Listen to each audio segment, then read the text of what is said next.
I'd like to know, and everybody listening would like to know, I suppose, first of all, what was the program? And then why did you submit it to a clinical trial? And how did you get scientists to participate in that? Well, you took that complexity and made it equally complex. Yeah, thank you, sir. Thank you. I appreciate it. It was actually really simple. I've been working with people. This has got to be my 48th year beginning now across the world. I have the privilege of recognizing there's only so many patterns. While the brain has infinite complexity, it's not completely complex in terms of the mind. And so over the years, I've developed a series of processes to help people kind of develop what is their true north for them, not for me, and shift their values so that they're naturally pulled in the direction of what they really want at this stage, as opposed to what their conditioning has to do with. And so, as you well know, we don't experience life. We experience the life we focus on. In every moment, what's wrong is always available, so is what's right. And it's not positive thinking, it's about intelligence. If you're in a lousy state, you don't treat people better, you don't perform better, you're obviously not happier. So what we teach people is how to shift their focus, how to determine what values at this stage of your life are the ones that are most important to you, that will pull you towards what you want. I always look at motivation, and I don't like the word motivation, but people overuse it, so I might as well use it, because I'm not a motivator, I'm a strategist, but I also believe in the power of inspiring people, obviously, and having high energy. But there's two types of motivation. There's push motivation, as I'm sure you know. That's where you're using willpower and making yourself do it. And, Jordan, you have an enormous amount of willpower. My respect for you is through the roof, all that you've dealt with and all that you've done. And it's helped shape who you are, because you haven't given up and moved forward.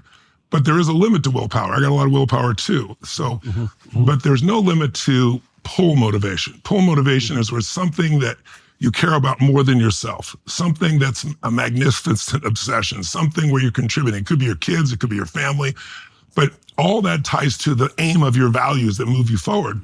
And so we have a 6-day process I do called Date with Destiny. And by the way, if your viewers ever want to get a feel for it, there's a documentary on Netflix called Tony Robbins' I'm Not Your Guru, because I'm not here to be your guru.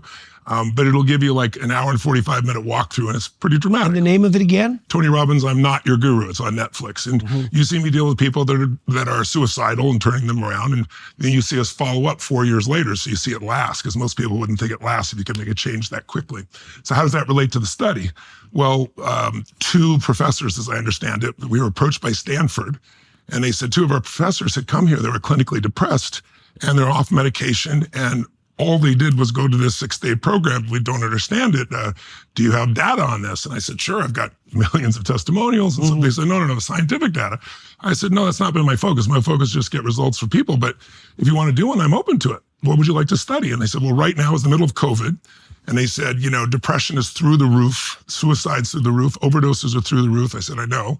And they said, we'd love to test this non-pharmacological approach to it that you have and see what it really produces, because this seems miraculous. And I said, well, it's not miraculous. It's just rewiring the way in which people perceive their world. If I'm going to go do the Dakar race where I'm going to go, 9,000 miles to the Sahara Desert, you can't take the car you're currently running and expect it. You're going to die in the desert. You need to have that car re-engineered. So, for example, the exhaust can get above the sand. Well, we help people re-engineer, and we don't tell them what to do. We show them how to re-engineer themselves, so they have their own autonomy and ownership. And I said, but tell me something. If we're going to study this, what do the meta-studies show? And the meta-studies show that they said that 60% of the people who come for treatment, whether it's drugs or therapy or both, 60% make no improvement. That's the average. 40% improve overall. The average improvement is 50%. So I said, so they're half as depressed as they were? They said, yes, some people get well, but most people are on drugs for the rest of their lives. And I said, you could almost do that with a placebo. And the guy had a nervous laugh, and he said, well, yeah, maybe. I said, I'm sure it sounds like hubris, but I said, just based on history, I'm sure we'll do better than that. I said, what's the best study of all psychiatry you've ever seen in terms of wiping out these symptoms? And at the time, they said there was a study done at Johns Hopkins, you're probably familiar with it, 5 years ago, where for a month, they gave people psilocybin, magic mushrooms, and cognitive therapy. And they said the results were the greatest in the history of psychiatry. At the end of 6 weeks, was their evaluation, that group had 54% of the people had no symptoms whatsoever of depression. I said, well, that's a great standard. I said, I'd like to see us beat that. I said, again, it doesn't sounds like hubris. It sounds like maybe arrogance. I'm not coming from that place. I just think our numbers will be significantly higher, but we'll see. You design the program. So they designed it, and as you said, they had a separate group that was just like they did for Johns Hopkins, test group that didn't have my work. They had gratitude journaling. They did various other things. And the results were beyond their imagination. Mm-hmm. At the end of 6 weeks, after just going through a seminar, no drugs, no one-on-one therapy, just the rewiring for themselves, 93% of them had no symptoms whatsoever. It's nothing like it has ever been done. And they published it in the Journal of Psychiatry. Do you have any idea, has there been any longer-term follow-up? Yes, there has been. So, there has? Yes, yeah. And 7% of the people still improved, but they didn't completely eliminate their symptoms. But here's the best part. 19% came in with suicidal ideation, 0 suicidal ideation afterwards, which is what I've seen over and over the decades. So they followed up a year later, and they found 52% increase in positive emotions, 71% decrease in negative emotions. A year later.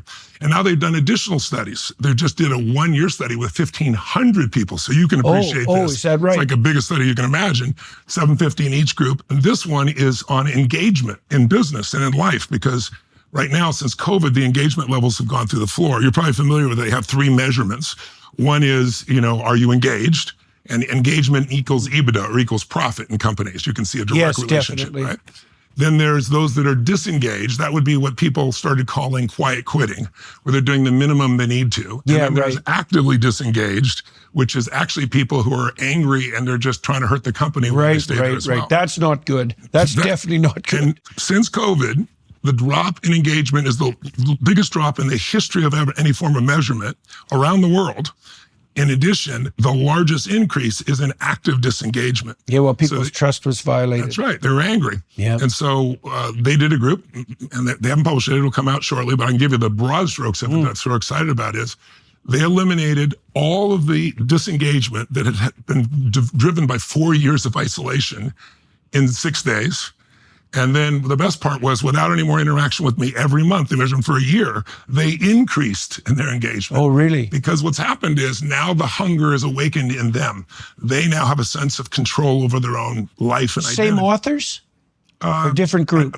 Some of the same authors and additional group as well. UCLA, and that big a difference in group size? Yes. Because one of the criticisms of the study, obviously, was that there was a small number of people. Yes, but not small by most averages, as you know, right? So clinical studies are very, very difficult to do. Exactly. So it's very easy to criticize a study for having a small number, but it's very difficult to run a better study.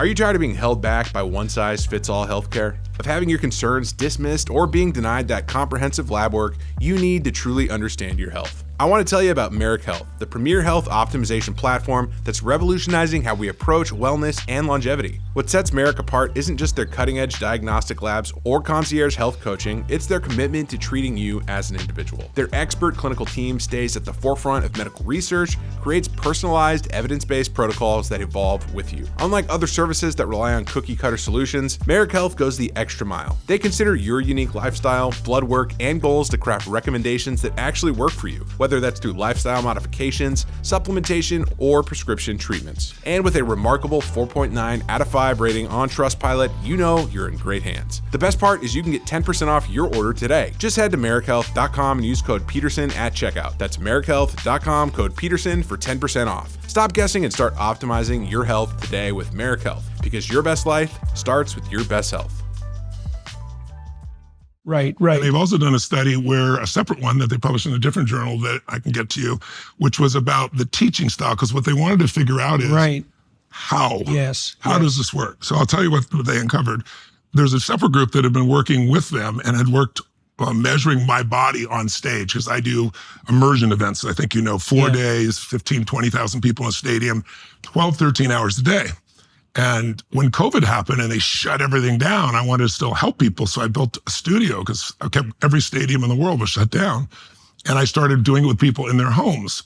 So the first thing I did is, during those first 3.5 years before COVID, they had been measuring me. So they had me wear this $75,000 device that measures everything. They take my saliva and my blood at every break.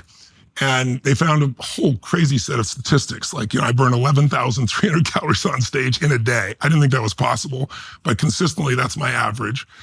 Chess masters, Jordan, I guess, burn about 3,500 to 4,000 not moving. And so before I even get on stage, I burn about 3,500.